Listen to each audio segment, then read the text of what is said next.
414페이지에 계약에 의해서는 협의의 계약만 좀 보시면 돼요. 그게 원래 의미의 계약입니다.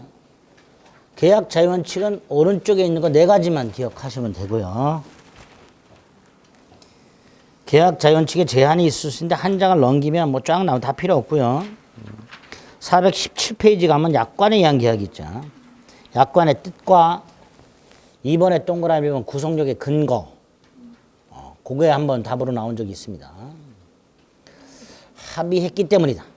법규범이 아니고 그거 조심하시고. 동그라미로 명시 설명 의무가 있죠. 약관 규제법은 필요 없고요. 한 장 넘기세요. 기억, 니은. 뭐 니은은 2줄 정도. 동그라미 한 번에 해석의 원칙, 기억, 니은 정도. 디귿이 있네요. 개별약정. 개별약정으로서는 지금 해석의 원칙이라기보다는 개별약정 할 수 있고 그게 우선한다 그런 뜻입니다. 불공정 조항이 무효가 된다 그랬죠. 그죠? 나머지 내용은 필요 없고 오른쪽에 동그라미 2번, 5번 일부 무효의 특칙 그 정도 체크하시면 됩니다. 계약의 종류 중에는 한 장 넘기면 쌍무, 편무, 유상, 무상, 낙성, 유물 3가지만 구별하자. 3가지만. 그리고 오른쪽 예제를 보면 옳은 것을 고르라고 돼 있죠. 자, 매매는 유상, 낙불이라고 그랬죠. 낙성입니다. 요물이 아니라. 중개계약은 민법에 없어요. 비전형 계약입니다. 중개사법에 있죠. 교환, 유상, 낙불 그랬죠. 무상이 아니라 유상이죠. 또 한 번 주고받으면 끝나죠. 일시적 계약입니다. 증여는 무편이었죠. 무상이었죠. 답은 5번이죠. 유상, 낙불 이런 식으로 골라주시면 됩니다. 계약의 성립 맨 밑에 객관적 합치 다음 페이지에 주관적 합치가 필요하다. 그리고 내려가면 청약이 있죠. 의 양가로 위에 동그라미 1번 두 번째 줄 법률 사실이다. 동그라미 2번 불특정 다수에게 할 수도 있다. 동그라미 3번 청약의 위인과는 구별하자. 양가로 3번에 동그라미 1번 기억 니은 111조 1항과 112조 2항. 그 다음에 조문이 나왔죠. 예? 암기하셔야 되죠. 암기하셔야 됩니다. 자꾸 읽으셔야 돼요. 그걸 다시 설명해 놓은 게 이제 밑에 거죠. 밑에 니은의 A, B, 디귿 이렇게. 오른쪽에 동그라미 한 번 기간 내 승낙을 받아야 계약이 성립한다는 거예요. 다시 말해서 기간 내 도달한 승낙만 승낙으로서 자격이 있다 이런 뜻입니다. 그게 승낙 적격이죠. 이번에 승낙 양가를 동그라미 1, 동그라미 2, 동그라미 3. 다음 페이지 판례. 언제까지 이해하지 않으면 승낙한 걸로 간주한다. 상대방은 이 통지에 얽매인다, 안 얽매인다. 얽매이지 않는다. 구속되지 않는다. 구속하지 아니라고 되어 있죠. 2의 동그라미 1번 530조 연착한 승낙. 이게 기본이죠. 동그라미 2번 비통상적 연착이라고. 사고에 의한 연착 528조 2항과 3항이 있죠. 사고에 의한 연착입니다. 오른쪽 보세요. 의리 청약서를 보냈어요. 10일 날. 근데 우체국사정으로 26일 날 도달했어요. 16일이나 걸렸죠. 그러니까 사고가 났지. 그죠? 그래서 1번에 네 번째 줄 청약제인가백에 통지하도록 하고 있고 통지하지 않으면 연착이 안 된 거란 말이죠. 계약이 성립했어요. 언제? 발송한 때. 10일 계약이 성립한다. 이렇게 되겠죠. 계약의 성립 시기 동그라미 1, 2. 조문 암기. 다음 페이지 문제점인데 문제점 괜히 읽어봐야 소용없고요.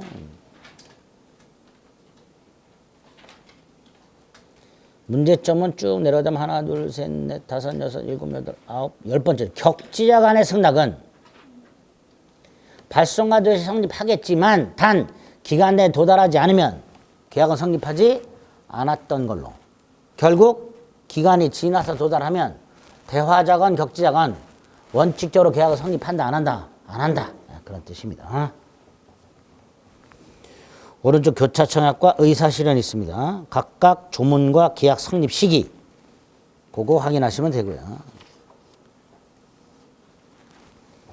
다음 페이지 보니까 예제가 있네요. 청약은 불특정 다순이게 할 수 있죠. 2번 527 철회 못하지요. 3번 격승발이라고 그랬죠. 격자간 승낙 발송한 때 성립. 4번은 111조 2항 청약자가 청약을 발송하러 사망하거나 제한 능력자가 되었다 하더라도 청약의 효력에는 영향을 미치지 않는다. 5번이 문제죠. 언제까지 이의하지 않으면 승낙한 걸로 본다. 상대방은 이거 개무시하면 된다 그랬죠. 따라서 이의하지 않았다 하더라도 계약은 성립하지 않는다. 이렇게 되겠죠. 그 다음에 계약 체결상에 가실 책임이 있어요. 535조 1항 보니까 두 번째 줄에 계약의 유효를 믿었으므로 인하여 받은 손해 이게 신뢰이익. 그 밑에 계약이 유효함으로 인하여 생길 이익 이게 이행이익. 이렇게 되겠죠. 서술의 동그라미 2번. 퍼런 것만. 계약 체결상에 가시면 우리 민법은 뭐에만 적용하고 있다. 원시적 불능. 요건이 있죠. 오른쪽 동그라미 1번 원시적 불능. 2번 어느 한쪽이 알았거나 알 수 있었다. 3번 상대방 선이 무과시며 손해가 생겼다. 그랬죠. 신뢰이익을 배상하되 이행이익을 넘지 못한다 그랬죠. 그 다음에 한 장을 넘겼더니 4번의 동그라미 1번 계약 교섭 단계 일방의 부당 파기가 있죠. 판례를 보세요. 1번에 보니까 어느 일방이 교섭 단계에서 계약이 체결될 거라는 믿음을 부여했고 상대방이 그에 따라 행동했는데도 상당한 이유 없이 계약 체결을 거부한 경우 이렇게 돼 있죠. 불법행위 구성하는 거예요.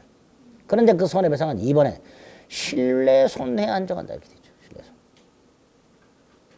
신뢰손해 한정한다고 하면서도 오른쪽에다 플러스 위자료 가능, 정신적 손해배상 가능. 신뢰손해 한정하면서도 플러스 위자료 즉 정신적 손해배상 별도로 청구.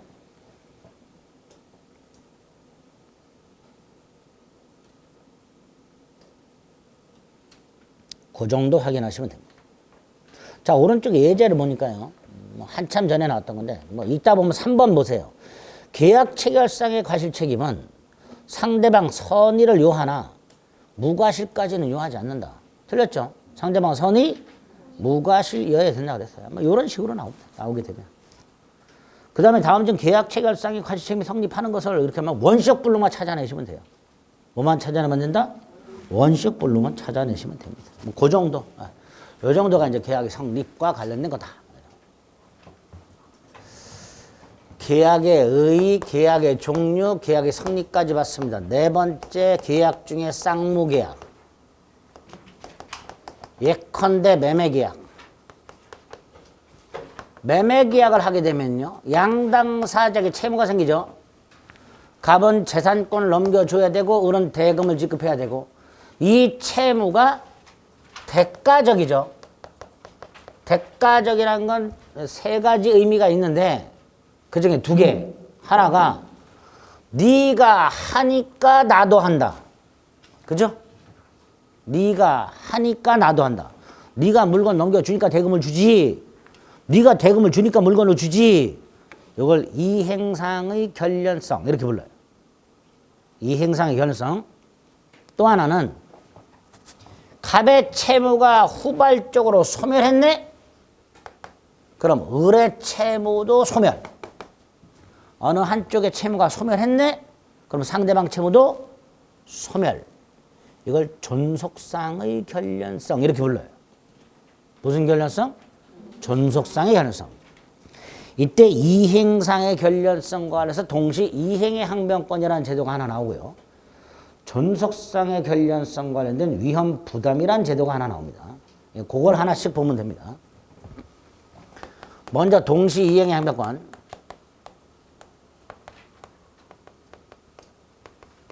항변이란 건 뭘 거절한다는 뜻입니다.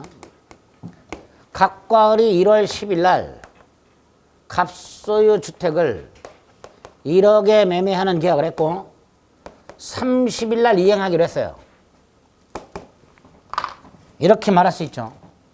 매매와 같은 유효한 쌍무계약이 성립하여 양당사자에게 채무가 생겼죠. 그죠? 갑은 주택 소유권 넘겨줄 채무, 을은 대금을 지급할 채무. 그리고 채무 이행기가 도래했습니다. 자, 이때 갑이 소유권을 넘겨주는 것과 을이 대금을 지급하는 것은 공평하게 동시하라. 이렇게 되겠죠. 그렇죠? 그게 공평해. 그런데 갑이 1월 30일 날 소유권은 안 넘겨주면서 대금을 청구해. 그럼 당연히 을은 네가 소유권을 넘겨줄 때까지는 돈 못 줘라고 할 수 있겠죠. 그걸 동시 이행의 항변권이라고 하는 거예요. 그거를. 간단해요, 뜻은. 유효한 쌍무계약이 체결됐고 양 채무가 모두 이행기가 도래했을 때 어느 일방이 이행을 하지 않은 채 청구하는 경우 청구받은 자가 자신 채무이행을 거절할 수 있는 계약상 권리, 그걸 뭐라 한다? 동시 이행의 항변권이란다. 공평한 원칙에 따라서 인정되는 거예요. 그죠? 자, 동시항변권이 성립하기 위한 요건을 보겠습니다. 첫째, 양당사자에게 쌍무계약이 체결되고 그게 유효해야 되고 따라서 양당사자에게 뭐가 생겨야 돼요? 대가성 채무. 그죠? 대가적 채무가 생겨야 돼요. 동일한 하나의 쌍무계약을 통하여 양당사자에게 뭐가 생겨야 된다? 대가적 채무가 생겨야 됩니다. 이 첫 번째 요건이에요. 그러면 보세요. 갑이 을하고 갑의 임야를 1억에 매매하는 계약을 합니다. 그러면 이 임야 매매 계약상 대가적 채무가 뭐예요? 임야 소유권 이전과 1억 지급이죠. 이게 대가적 채무예요. 그런데 갑과 을이 특별한 약정을 합니다. 갑은 묘지 2기를 이전한다. 임야 내에 묘지 2기를 이전한다. 이때 갑이 묘지 2기를 이전해야 될 채무와 을이 대금을 지급해야 될 채무 동시 이행 관계일까요? 아닐까요? 예? 예를 들어서 갑이 묘지를 이전 안 해. 이전하기로 해놓고 그럼 을은 네가 묘지를 이전할 때까지는 돈 못 줘 라고 할 수 있을까요? 없을까요? 있을까 없을까? 동시행변권이라는 게 그런 거예요. 다시 한번 동시행변권이란 네가 할 때까지 나 못해 이거예요. 그게 동시행변권이야. 그게 동시행관계 있는 거야. 네가 소유권 넘겨줄 때까지 돈 못 줘. 이게 동시행관계고 동시이행항변권이에요. 그러면 을이 갑에게 네가 묘지를 이전하기로 했으니 묘지를 이전할 때까지는 돈을 못 줘라고 할 수 있는가? 즉 갑이 묘지 2기를 이전할 채무와 을이 대금을 지급할 채무도 동시이행 관계냐? 관계다 아니다. 관계일 것 같죠? 아니란 말이죠. 왜 아니야? 동시이행 관계를 내면 동일한 하나의 계약을 통해서 생긴 대가적 채무여야 돼요. 그런데 이 채무는 특약을 통해서 생긴 채무예요. 그죠? 그렇잖아요. 묘지 2기 이전 채무는 임야 매매 계약만 하면 무조건 생기는 채무예요? 아니잖아요. 그러니까 저 묘지 이전 채무는 임야 매매 계약상 채무가 아니라 특약상 채무예요. 별도로 생긴 거예요. 이거는 기존 계약상 채무와 동생관계가 아니다. 이걸 동생관계로 만들려면 또 특약을 해야 돼요. 묘지 2기를 이전하는 것과 대금 지급도 동시에 하기로 하자. 이런 식으로. 그럴 때는 다시 동생관계가 될 수 있어. 그러나 그런 특별한 약정을 하지 않는 한 별개의 약정을 통해 생긴 채무는 기존 계약상 채무와 동생관계가 아니다 말이죠. 여러분 깜빡 속으셨단 말이에요. 이런 거. 동생관계 같아. 아, 묘지를 2기 이전할 때까지 돈 못 주겠다고 할 수 있을 것 같아. 근데 아니야. 그래서 첫 번째 요건이 동일한 하나의 쌍모 계약을 통하여 대가적 채무가 발생하였을 것 이렇게 됩니다. 됐죠? 또 하나. 갑이 을에 대한 대금 채권을 병한테 팔았어요. 채권 양도. 자, 병이 을에게 대금을 내놓으라고 합니다. 근데 을은 갑으로부터 소유권을 못 넘겨받은 상태야.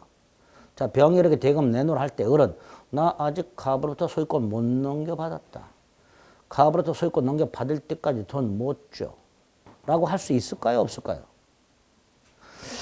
아니, 생각을 집중.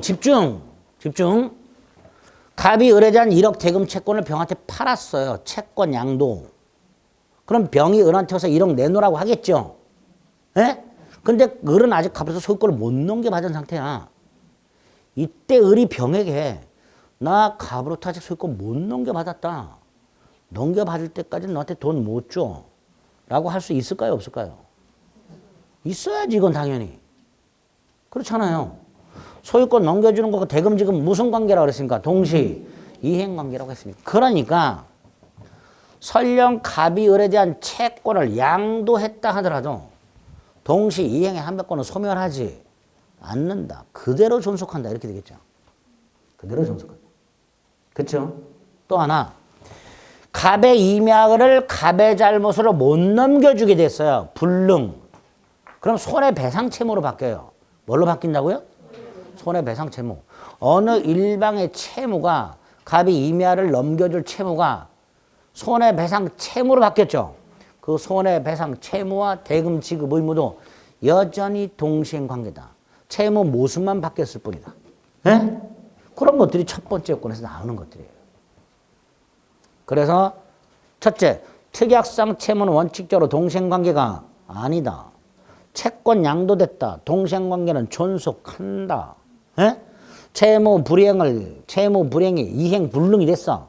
채무가 불능이 됐어. 그게 손해배상 채무로 바뀌었어.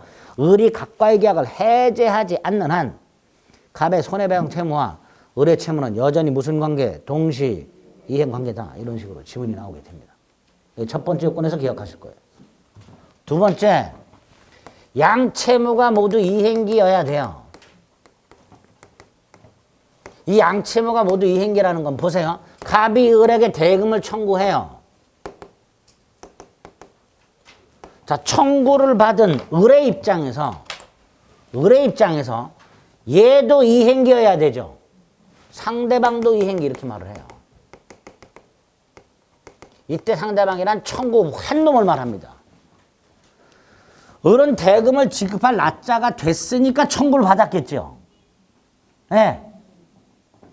그럴 때 을의 입장에서 누구도 이행기, 갑도 이행기, 그 양채무 모두 이행기예요.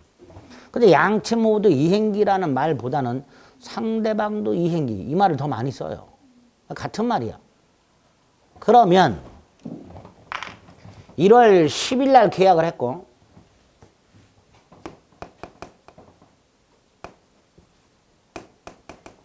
1월 30일 날 소유권 넘겨주고 대금 지급하기로 했어. 그럼 30일이 되었을 때 동시 이행관계가 성립하는 거죠. 그렇죠?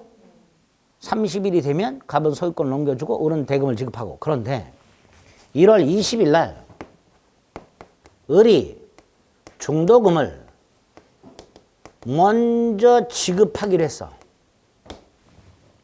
1월 20일이 됐습니다. 갑은 이행기예요, 아니에요? 아니죠. 갑은 언제 넘겨주기로 했어요? 다시 한번 30일 날 갑은 소유권을 넘겨주고 을은 대금을 잔금을 지급하기로 했어요. 이게 동시행관계죠. 근데 을이 이걸 약속을 했어요. 20일 날 중도금 먼저 주겠다고. 1월 20일이 됐습니다. 을만 중도금 지급 의무가 있죠. 갑은 소유권 넘겨줄 의무는 아직 도래하지 않았지. 그러니까 선이행 의무 있는 을은 갑에 대하여 네가 소유권 넘겨줄 때까지 돈 못 줘, 중도금 못 줘라고 행사할 수 있다 없다? 없지. 선이행 의무 있는 자는 동시 이행의 한변권 따위란 걸 행사할 수가 없게 되는 거예요. 그러니까 두 번째 요건이 양채무가 모두 이행기여야 되는 거예요. 그러니까 어느 일방이 선이행 의무를 부담하고 있다면 항변권은 있다 없다? 없다. 이렇게 되는 거예요. 그죠? 그런데 여기 예외가 두 개가 있더라. 첫째, 불안의 항변권. 아파트를 분양받았고 중도금을 지급할 날짜가 됐는데 갑 건설회사가 신용불안. 부도위기라고 떡하니 신문에 났네. 중도금 내고 싶어? 아니죠. 나 불안해서 못 내겠다. 상대방 이행이 곤란한 현저한 사유가 있더라. 그러면 중도금 무직 같은 선이행 의무를 하더라도 거절할 수 있다. 불안의 항변권. 여기 하나 있어요. 또 하나. 해야 되는데도 불구하고 하지 않고 민기적거리는 걸 뭐라 그랬죠? 지체라 그랬죠. 복습지체, 예습지체. 에? 여러 번 생각하자 그랬잖아요. 해야 되는데 안 하고 민기적거리는 게 뭐? 지체. 자, 1월 20일이 됐어요. 건설회사 값이 튼튼해. 그럼 중도금 줘야지요. 근데 중도금을 안 주고 민기적거려. 선, 이행, 의무, 지체. 그리고 이행기가 도래했어. 1월 20일 날 중도금을 주기로 한 을이 민기적 거리다가 1월 30일이 됐어. 자, 1월 30일은 갑이 소유권을 넘겨주는 것과 잔금 지급하는 게 동생관계죠. 그런데 우리 판례 이것도 동생관계가 된다. 이것도. 선이행 의무였던 중도금도 동생관계가 된다. 이유는 지체 상태라면 연체이자가 붙어요. 뭐가 붙는다고요? 연체이자가. 반면에 지체가 아니라 항변권을 갖고 있다면 지체가 아니잖아. 항변권이 있다는 건 정당하게 거절하는 거잖아요. 좀 전에 제가 부당하게 안 하고 있으면 뭐라 했어요? 지체. 근데 항변권은 네가 할 때까지 못해라고 정당하게 거절하는 거예요. 그렇죠? 다시 말해서 항변권이 있다는 건 지체다 아니다? 아니다. 연체이자가 안 붙어요. 우리 대법원은 잔금 지급일 다음 날부터 중도금 연체이자 발생시키지 않도록 하려고 이것도 동시행관계가 된다라고 해요. 그래서 중도금 지급 같은 선이행 의무가 동시 이행관계가 되는 경우가 두 가지. 하나가 불안의 항변권, 또 하나가 지체 중 이행기 도래. 네? 두 가지 경우에는 중도금 지급 같은 선이행 의무도 뭐가 된다? 동시 이행관계가 된다. 두 가지 경우. 세 번째가 어느 한쪽이 이행을 하지 않은 채 청구를 해야 돼요. 갑이 소유권을 안 넘겨주면서 대금 내놔 그래야 돼요. 그렇죠? 이럴 때 을은 소유권 넘겨줄 때까지 돈 못 줘라고 항변권 행사할 수 있는 거예요. 그렇죠? 그러니까 만약에 갑이 을에게 소유권을 넘겨주면서 돈 내놔 했다면 을은 못 줘라고 할 수 있다 없다? 없지요. 돈 줘야 되죠. 그래 안 그래요? 만약에 을이 돈을 안 주고 있으면 이때는 뭐가 되는 거예요? 지체가 돼요. 지체 상태가 되는 거예요. 자, 여기서 며칠 있다가 갑이요 을에게 다시 청구를 해. 다시 돈 내놓으라 그래. 근데 이때는 소유권 안 넘겨주면서 재청구했어. 1월 30일 날 갑이 소유권 넘겨주면서 돈 내놔 그랬는데 을이 못 주고 있어. 지체야. 그런데 한 2월 10일쯤 갑이 다시 한번 을에게 돈 내놓으라고 청구했는데 그때는 갑이 소유권을 안 넘겨주면서 돈 내놓으라 그래. 자, 그럼 이때 을 네가 소유권 넘겨줄 때까지 돈 못 줘라고 할 수 있을까요? 없을까요? 요 경우에. 있을까요? 없을까요? 있다. 한번 지체 빠졌다 해서 동시이행 관계가 깨지는 건 아니다라는 거예요. 아, 당연하죠. 갑이 한번 소유권 넘겨주면서 돈 나누는데 내가 못 주고 있어요. 근데 며칠 있다 갑이 소유권도 안 넘겨주면서 돈 달라고 그래. 그럼 나는 야, 내가 지난번엔 돈이 없어서 못 줬는데 지금 있어. 소유권 내놔, 이 자식아. 돈 줄게. 라고 할 수 있어야지요. 그쵸? 그러니까 처음에 갑이 이행을 하면서 청구했을 때 을은 항변권 행사할 수 없다 그랬죠. 그런데 그게 소멸하는 건 아니에요. 항변권이 소멸하는 건 아니야. 즉 지체에 빠졌다 하더라도 항변권이 소멸하는 건 아니야. 그러니까 상대방이 재청구할 때 이행을 중단한 채 재청구하게 되면 기존의 지체 상태에 빠졌던 자라 하더라도 뭐 할 수 있다? 항변권 행사할 수 있다. 이렇게 됩니다. 당연하죠. 이렇게 해야죠. 한번 지체에 빠졌다 해서 돈 먼저 줘야 돼요? 아니잖아. 한번 지체에 빠졌다 하더라도 갑이 소유권 넘겨주는 것과 우리 대금을 지급하는 건 여전히 무슨 관계가 되는 거예요? 동시이행 관계가 되는 거예요. 그렇죠? 한번 지체에 빠졌다 해서 우리 대금 지급 의무가 선이행 의무로 바뀌는 건 아니다 말이죠. 그래서 동시이행의 항변권을 행사하려면 어느 일방이 이행을 하지 아니한 채 청구를 해야 될 것이고 만약에 상대방이 이행을 하면서 청구했다면 대금을 지급해야 될 것이고 항변권 행사하지 못하게 되되 그래서 지체 상태에 빠지되 항변권 자체가 소멸하는 것은 아니므로 청구하는 자가 재청구할 때 이행을 중단한 채 재청구하게 되면 지체에 빠졌던 자라 하더라도 항변권 행사할 수 있다. 그러니까 요 날짜부터는 더 이상 연체자가 붙지 않는 거예요. 네? 이렇게 처리해요. 세 가지 효과를 기억하세요. 세 가지 효과.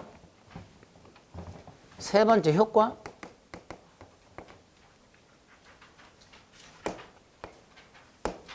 항변권이란 건 거절하는 거라 그랬죠? 언제까지? 네가 할 때까지. 연기적 항변권이라고 합니다. 뭐라고 한다고요? 연기적 항변권. 죽을 때까지 거절하는 걸 영구적 항변권이라고 합니다. 우리 시험 보면 영구적 항변권은 없습니다. 그냥 연기적 항변권이다. 네가 할 때까지 잠시 뒤로 미루는 거예요. 두 번째, 아까 부당하게 안 하고 민기적거리면 지체라 그랬죠. 근데 지금 이 경우에는 네가 안 주니까 나도 못 줘라고 정당하게 거절하는 거죠. 그러니까 지체가 아니지. 지체 책임이란 게 생기질 않아요. 예를 들어 대금 지급 의무가 있는 을은 연체자가 붙는다 안 붙는다? 안 붙는다 이런 뜻이에요. 항변권이 있다는 것 자체로 지체가 아니야. 연체가 아니야. 따라서 연체자가 붙어 안 붙어? 안 붙어. 이렇게 됩니다. 항변권이 있다는 것 자체로 지체 책임으로 나오지 않습니다. 그런데 이런 경우가 있었어요. 갑이라는 놈이 을에게 기존에 이행을 안 하면서 돈 내놓으라고 했어. 그래서 을이 거절을 했어. 근데 이 자식이 또 소송을 제기했어. 대금 소송. 대금 소송을 제기하면서 지가 소유권을 안 넘겨줬다는 말은 쏙 빼고 을이 돈 안 줘요. 이렇게 소송을 제기했어. 지가 소유권 안 넘겨줬다는 말은 쏙 빼고. 보통 소송 보면요. 자기한테 불리한 말은 싹 다 빼요. 원래. 나중에 밝혀지면 혼나지. 근데 어째서 싹 다 빼. 변호사들이 제일 황당한 게 뭐예요? 나중에 증거를 통해서 의뢰인이 얘기 안 했던 게 톡톡 튀어나오고 그럼 변호사는 짜증내요. 이거 왜 미리 말 안 했냐고. 법정 가서 개망신 당하거든요, 변호사가. 이것도 몰랐냐, 뭐 이런. 그럼 의뢰인한테 욕하는 거예요. 너 이 얘기 안 했냐. 지금 소송들 보고 있으면 아주 웃긴 거 많죠. 어쨌든 갑이 소송을 제기하면서 지가 소유권을 안 넘겨줬다는 말은 쏙 빼고 돈 안 주는데요, 그래요. 그럼 당연히 법원은 일단 을에게 너 왜 돈 안 줘? 물어보겠죠. 그럼 을은 뭐라 그래야 돼요? 갑이 소유권을 안 넘겨주니까 안 주고 있습니다. 라고 해야죠. 다시 말해서 동시이행의 항변권을 주장해야 됩니다. 만약에 을이 말을 안 해. 그럼 법원은 을에게 항변권이 있냐 없냐를 직권으로 판단해 줄까요? 안 해줄까요? 안 해줘요. 계속 말씀드렸지만 민사소송은 당사자가 주장한 것만 판단하는 변론주의로 원칙으로 한다고 했습니다. 따라서 소송이 붙었을 때 항변권을 가지고 있는 사람은 그걸 주장해야만 법원은 판단해 줍니다. 우리 주장하지 않으면 판단한다, 안 한다? 안 해줘요. 안 해줘요. 그러니까 소송이 아닌 실체법적으로는 항변권이 있다는 것만으로 지체책이 발생하지 않아요. 주장 안 해도 돼요, 이때는. 그런데 소송에서는 주장해야만 법원은 고려를 해준단 말이죠. 두 번째, 의리 항변권을 주장했고요. 법원이 그걸 인정해요. 자, 의뢰 주장을 인정하면, 자, 얘가 소송 제기했죠. 그죠? 돈 내나 소송 제기한 게 원고고요. 상대방이 피고입니다. 피고. 피고하고 피고인은 어떻게 달라요? 민사는 피고고요. 형사가 피고인 이렇게 돼요. 예? 예. 원고, 피고 이렇게 되는데 피고 주장이 타당해. 그럼 누가 패소해? 얘가 패소해야 되죠. 그럼 당연히 법원은 얘를 패소시켜야 되지. 원고 청구를 기각한다. 이렇게 판결해 줘야 돼요. 그런데 우리 대법원이 그렇게 판결 안 해요. 이렇게 판결해요. 그래? 네 말이 맞네. 판결문이 이렇게 나와요. 언론은 갑으로부터 소유권 넘겨받는 것과 상환하여 대금을 지급하라. 이렇게 판결을 해요. 자, 갑이 대금을 지급하라 라고 소송을 제기했죠. 판결문이 을은 대금을 지급하라 라고 판결문이 내놨죠. 원고가 승소를 해요. 승소하는데 뭔 단서가 붙었죠. 언론은 갑으로부터 소유권을 넘겨받는 것과 상환하여 대금을 지급하라. 을의 주장도 반영됐죠. 일부 승소 판결. 상환 이행 판결이라고 합니다.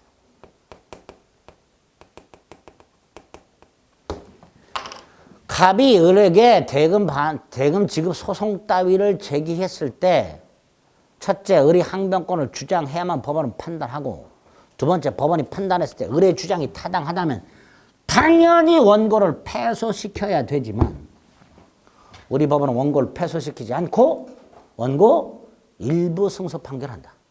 뭐라고? 갑으로부터 소유권을 넘겨받는 것과 상환하여 대금을 지급하라. 이걸 원고 일부 승소 판결, 상환 이행 판결이라고 부르게 됩니다. 여기까지 기억하자. 그리고 나중에 아주 거지같이 어려운 상계라는 게 나와요. 그건 나중에 할 겁니다. 표정 보니까 그거 했다가는 짐 쌀 것 같아. 효과. 자, 네 번째. 자, 여기 이제 항변권과 대한 기본적인 내용인데 여기에다가 아까 동시이행의 항변권은요. 동일한 쌍모계약을 통해서 발생한 채무에 대해서 항변권이 생긴다 그랬죠. 그런데 우리 대법원이 채무자가 돈을 갚아, 변제. 채권자가 영수증을 써줘. 이게 동시행관계래요, 우리 대법원이. 채무자가 돈을 갚는 것과 채권자가 영수증을 써주는 게 동시행관계래. 왜 그럴까요? 나중에 영수증이 없으면요, 채권자가 또 돈 내놔 그랬을 때 채무자는 이중변제 위험이 있어요. 증명을 못하면, 돈 갚았다는 걸 증명을 못하면 이중변제 위험이 있어요. 그러니까 돈을 갚았다는 증거를 하나 만들어놔야 돼. 그게 뭐예요? 영수증. 그러니까 돈을 갚는 것과 영수증 주는 건 동시행관계라고 해석을 하는데 여기서 돈을 갚는 것과 영수증을 주는 건 계약상 채무예요. 채권자와 채무자가 내가 돈을 갚으면 너는 영수증을 주기로 한다라고 계약한 적이 있어요, 없어요? 있어요, 없어요? 그런 계약 안 하죠. 그러니까 이건 계약상 채무가 아니야. 아닌데도 동시행관계를 인정해요. 즉 동시이행관계가 확대가 돼요. 이 경우가 원칙인데 하나의 동일한 쌍모계약을 통한 대가적 채무만 동시이행관계가 원칙인데 공팩원칙상 계약을 통한 대가적 채무가 아니어도 확대하는 경우가 있단 말이죠. 민법이 확대하고 있는 게 보통 8개가 있어요. 법에서 인정하는. 특별법까지 포함해서 8개가 있어요. 판례가 인정하는 게 10개가 넘어요. 동시행관계를 확대하고 있는 게. 이게 시험 문제 나와요. 다음 중 동시행관계를 고르세요. 아닌 걸 고르세요. 이렇게 나와요. 그거 구별할 수 있어야 되죠. 자, 그래서 우리는 늘 그렇듯이 양 적은 걸 외웁니다. 동시이행관계가 확대가 되는데 이 확대되는 게 20개가 넘는다. 그거 다 외울 필요 없다. 동생관계 아닌 거 기억하자. 동생관계 아닌 거. 예? 첫째, 돈 갚는 것하고 채권증서 반환. 채권증서가 뭐냐? 차용증 생각하시면 돼요. 내가 돈을 빌리면서 차용증을 써줬어. 돈을 갚을 때 네가 차용증을 돌려줄 때까지 돈 못 갚아. 즉 돈을 갚는 것과 차용증을 돌려주는 게 동생관계냐? 아니다. 아니다. 차용증 안 돌려받아도 된다. 뭐만 받으면 된다? 영수증. 변제와 채권증서 반환은 동생관계가 아니에요. 아니에요. 여기까지 됐죠? 두 번째, 은행으로부터 돈을 빌리고 아파트를 담보로 제공하고 은행이 저당권 등기해놨어. 자, 내가 돈이 생겨서 은행 가서 돈을 갚으면서 저당권 말소해달라.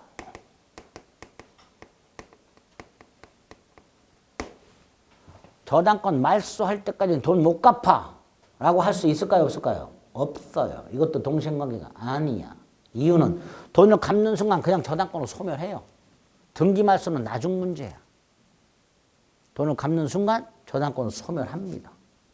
영수증만 받아놓으면 돼요. 뭐만 받아놓으면 된다고? 영수증. 그러니까 돈 갚는 것과 담보권 말소 절차도 동생관계가 아니에요. 아니에요. 그 다음에 토지거래 허가구역에서 허가 전 거래했어요. 유동적 무효죠. 대금 지급 의무 있어요? 없어요? 없지요. 대신 당사자 사이 허가 절차 협력 의무는 있다 그랬죠. 그런데 그 상태에서 매수인이 허가 절차 협력을 청구했더니 매도인이 대금 지급할 때는 협력을 못하겠다라고 항변권을 행사한 사건이 있었어요. 즉 허가 절차 협력 의무와 대금 지급 의무가 동시이행관계라고 주장한 매도인이 있었어요. 이거 동시이행관계도 아니다. 아니지. 왜 아니야? 대금 지급 의무 자체가 없어. 유동적 무효 상태는 뭐가 없다고요? 대금 지급 의무 자체가 없어. 그러니까 토지거래 허가구역 내에서 허가 전 거래 상태에서 대금 지급 의무와 허가 절차 협력 의무는 동시행관계가 아니다. 이렇게 나오겠죠. 그죠? 두 개가 더 있는데 그 두 개는 좀 어려워요. 세 개만 오늘 기억하면 돼요. 총 5개 기억해야 돼요. 네? 세 개만이라도 변제와 채권증서 반환, 변제와 담보권 말소 절차, 허가전 거래 행위가 있을 때 대금 지급 의무와 허가 절차 협력 의무. 이건 동생관계가 아니다. 됐지요? 434페이지. 동시이행의 항변권 536조. 조문이 있어요. 이 항이 불안의 항변권이고요. 536조 2항이 불안의 항변권입니다. 그럼 뭐라고 되어 있어요? 당사자 일방이 을이 상대방 갑에게 먼저 중도금을 줘야 될 경우에 상대방 갑 이행이 곤란한 현저한 사유가 있더라. 건설회사가 부도 소식이 났더라. 그럼 나 중도금 못 줘 라고 할 수 있다. 불안의 항변권이에요. 밑에 의 오른쪽 판례 2번. 밑에 판례 2번. 의 밑에 판례 2번. 성립요건. 양 채무가 서로 대가적 의미를 가질 것이라고 돼 있죠. 그러니까 동그라미 1번의 세 번째 줄. 당사자 쌍방이 별개의 약정으로 채무를 부담한 경우 동시항변권이 생긴다고 할 수 없다. 특약을 통한 의무. 특약을 통한 의무. 동그라미 1번 확인하시고 한 장 넘깁니다. 동그라미 3번이 뭐예요? 동시이행항변권 취지에서 볼 때 당사자가 부담하는 채무가 쌍무계약상 고유의 대가관계 있는 채무가 아니라 하더라도 동시이행항변권을 인정할 수 있다라고 해서 확대 적용을 긍정하고 있다 그랬죠. 대표적인 게 확대 적용 사례 두 번째 칸 두 번째 줄에 있는 변제와 영수증 교부예요. 찾으셨어요? 근데 그 밑에 변제와 채권증서 반환. 그 밑에 변제와 담보권 말소. 이런 건 동생관계가 아니다 말이잖아. 쭉 내려오면 동그라미 5번이 있어요. 아까 뭐라 했어요? 갑이 대금 채권을 병에게 팔았을 때 병이 을에게 대금 내놔 그러면 을은 병에게 나 갑으로부터 소유권 못 넘겨받았다. 넘겨받을 때까지 돈 못 주겠다. 항변권 행사할 수 있다 그랬죠. 당사자가 바뀌더라도 항변권 행사할 수 있게 되면. 이 동그라미 5번. 두 줄만.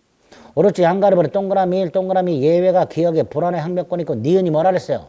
중도금을 지급하지 아니한 채 민기적 하다가 이행기가 도래한 경우. 있죠? 그게 동그라미. 니은. 양가로 3번 상대방 이행 또는 이행 제공이 없었을 것이라고 되어 있습니다. 한 장 넘겨요. 동그라미는 수령지치라고 되어 있죠. 이거예요. 갑이 을에게 이행을 하면서 청구함으로써 을이 지체에 빠졌다 하더라도 을이 항변권을 행사할 수 없을 뿐 소멸하는 것은 아니니까. 갑이 재청구할 때 이행을 중단했다면 지체에 빠졌던 을이라 하더라도 항변권을 행사할 수 있다. 거기 동그라미 2번에 있죠. 판례 밑줄이 있고요. 효력 양가로 1, 양가로 2, 양가로 3.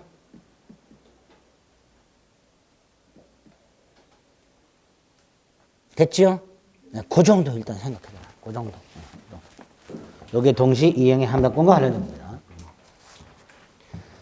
자, 이제 두 번째 위헌부담.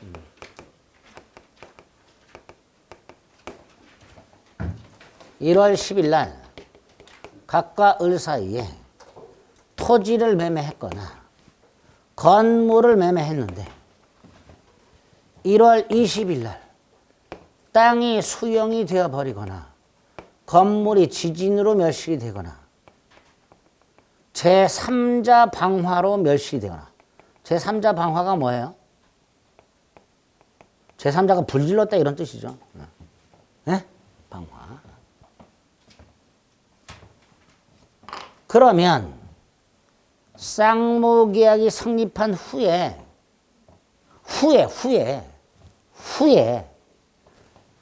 갑의 채무가 갑의 잘못 없이 후발적으로 불가능해졌죠.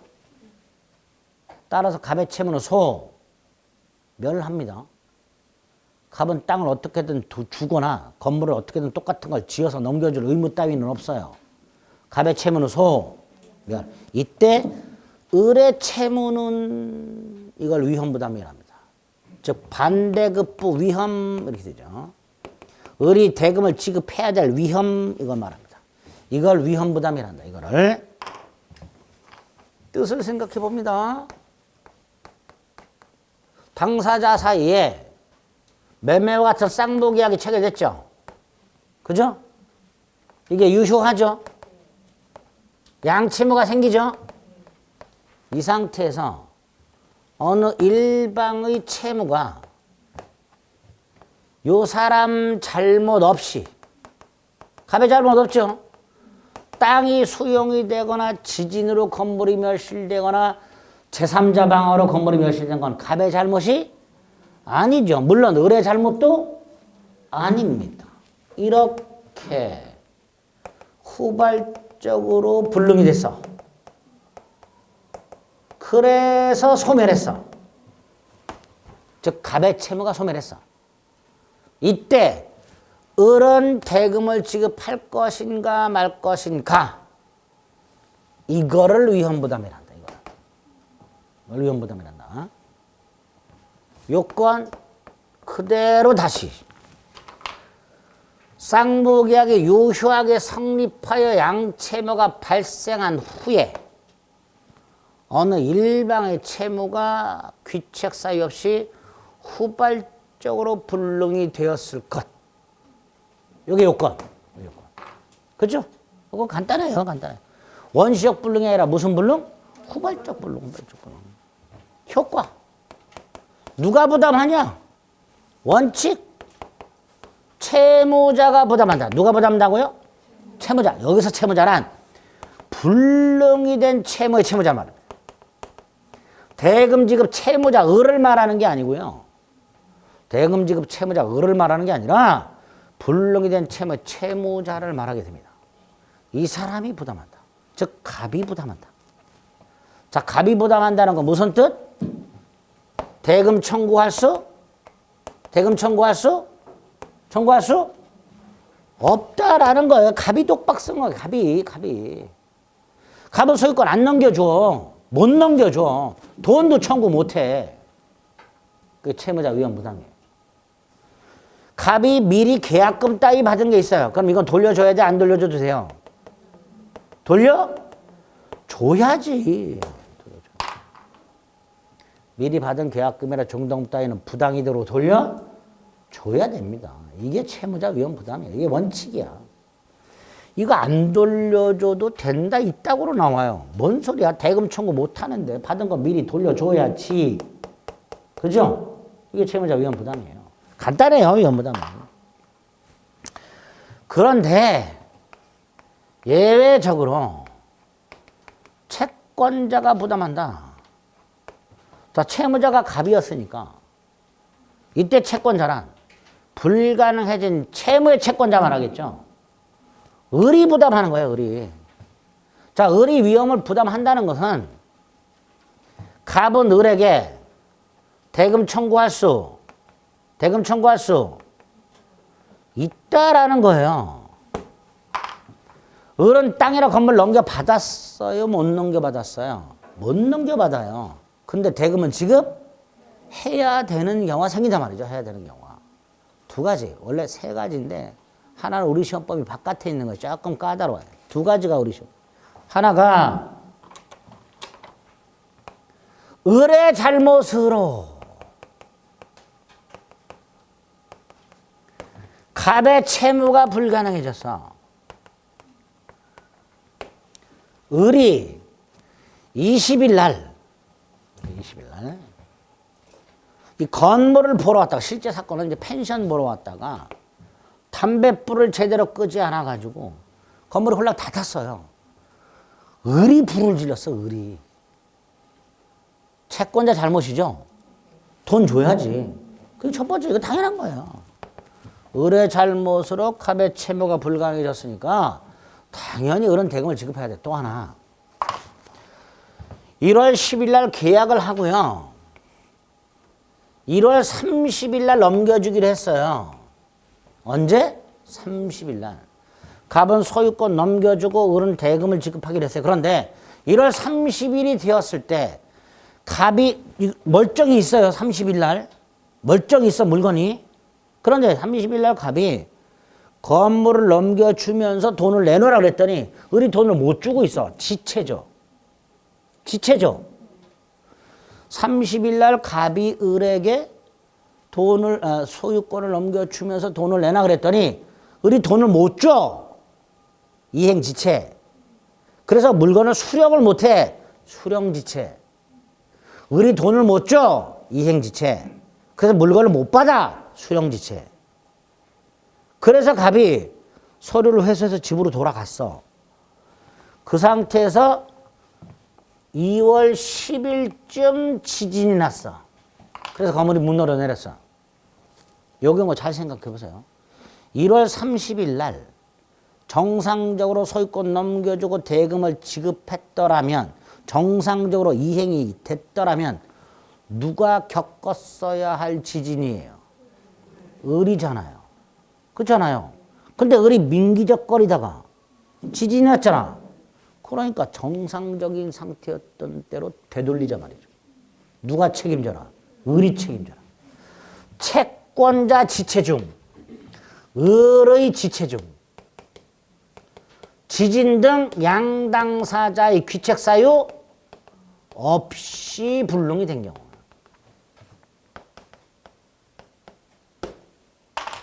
예? 이런 경우에는 을이 책임을 지라는 거예요. 두 가지 이해되시죠? 자, 이 경우에 갑은 물건 안 넘겨주고도 돈 받지요. 그렇죠? 돈 받았어요, 갑이. 물건 안 넘겨줬어요. 양도세 안 내지요. 양도세라는 건 소유권 넘겨주고 일정 기간 내 신고 납부잖아요. 근데 소유권 안 넘겨줬으니까 양도세를 안 내네. 보상금을 받았네. 어디 갔어? 보험금도 챙겼네. 갑은 을로부터 돈 받았고 세금 안 냈고 보험금 보상금까지 땡겼어. 전문용어로 뭐라 그랬죠? 1타 3피. 예? 삼중이득이 삼중이득. 우리 민법은 이중이득도 허용하지 않습니다. 근데 얘는 삼중이득을 했어. 그러니까 갑이 을로부터 돈을 받았다. 근데 갑은 자신의 채무를 면했죠. 면함으로써 얻은 이익이 있지. 세금 안 내고 보상금 보험금 챙기고. 그 이익을 을에게 상환하라고. 을이 돈을 받았다면 이중이득을 취하면 안 되니까. 채권자가 위험을 부담하는 경우에 채무자는 갑은 자신 채무를 면함으로써 별도로 이득을 얻은 게 있다면 그 이득은 을에게 상환하라 말이죠. 그런 내용을 규정하게 됩니다. 이런 걸 뭐라 한다? 위험부담. 439 페이지 하단에 의가 있습니다. 읽어보시고요. 다음 페이지 원칙이 뭐라고요? 채무자. 쌍무계약의 당사자 일반 갑의 채무가 쌍방 책임 없는 사유, 지진 등으로 물건이 멸실돼서 이행할 수 없게 된 때 그 채무자 갑은 을에게 이행을 청구하지 못한다. 밑에 요건이 있고 동그라미 2번에 기억이 있죠. 자, 니은은 지금 생각하지 마시고요. 기억만. 쭉 내려가는 채권자 위험이 있죠. 538조 1항 쌍무계약의 당사자 일방의 채무가 갑의 채무가 을의 잘못으로 이행할 수 없게 된 때, 을이 불을 질러서 건물이 무너졌을 때, 그 밑에 채권자 을의 지체 중 지진 등으로 멸실됐을 때, 둘 다 누가 책임져라? 을이 책임져라. 2항 갑은 자기 채무를 면함으로써 이익을 얻은 게 있다면 이거는 채권자에게 돌려줘라. 돈 받았으니까. 그죠? 그래서 오른쪽 동그라미 1, 동그라미 2, 뭐 요 정도 기억해 주시면 돼요. 예제를 봅니다. 후발적 불능이 당사자 쌍방에게 귀책 사유 없이 생길 때 무슨 문제? 위험부담의 문제. 그죠? 자, 위험부담은요. 뭐예요? 양채무가 있을 때 발생하죠. 그 편무에서는 생길 여지가 없는 거죠. 적용되지 않는다고 원칙이죠. 3번은 됐고 4번을 봅니다. 당사자 쌍방의 귀책 사유 없는 불능으로 계약이 끝났을 때 매도인은 이미 지급받은 계약금 어떻게 된다고? 돌려줘야 된다고 그랬죠. 4번 틀렸죠. 5번 뭘 원칙으로 한다고? 채무자 위험부담. 그렇죠? 그렇게. 위험부담을 정리하시면 됩니다. 됐죠? 제3자를 위한 계약. 자, 쌍무계약, 쌍효력 두 가지 봤어요, 제도. 다섯 번째, 제3자를 위한 계약.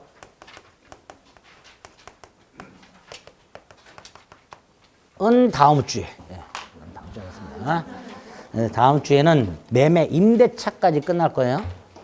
그러니까 1, 2월달 강의 중에서 임대차까지 보고 오셔야 됩니다. 아시겠죠? 시간이 되면 주임법, 상임법까지 나갈 수도 있습니다. 다음 주에. 그러니까 부지런히 쫓아오셔야 됩니다. 예복습 철저히 하세요. 여기까지 하겠습니다. 수고하셨습니다.